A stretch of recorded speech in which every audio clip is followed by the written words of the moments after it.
क्या आपने कभी सोचा है कि मृत्यु के बाद भी शरीर के साथ ये रहस्यमयी क्रियाएं क्यों की जाती हैं?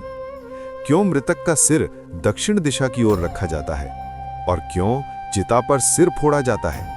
क्या सच में इसके पीछे कोई भयावह रहस्य छुपा है?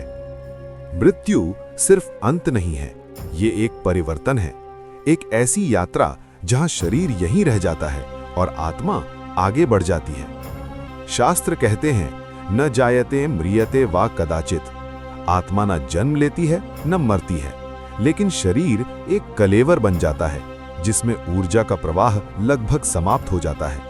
इसीलिए मृत शरीर को दक्षिण दिशा की ओर रखा जाता है, क्योंकि दक्षिण दिशा यम की दिशा मानी जाती है, वही दिशा जहां आत्मा का मार्ग होता है। जब शरीर से प्राण निकल जाते हैं तब भी कुछ सूक्ष्म वायु शरीर में रहती हैं और उनका निष्कासन दक्षिण दिशा की ओर अधिक प्रभावी होता है।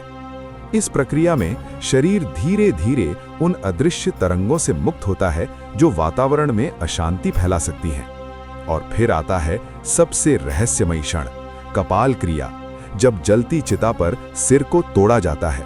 लोग कहते हैं इससे आत्मा मुक्त होती है, कुछ कहते हैं इससे पिछले जन्म की यादें मिट जाती हैं, लेकिन असली सच इससे भी गहरा है।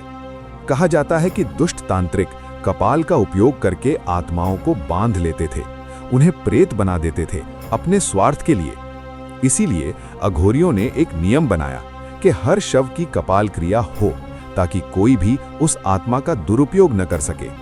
ये सिर्फ एक परंपरा नहीं, ये एक सुरक्षा कवच है, आत्मा की शांति के लिए और बुराई से रक्षा के लिए। मृत्यु के बाद भी धर्म और विज्ञान दोनों मिलकर आत्मा की यात्रा को सुरक्षित बनाते हैं।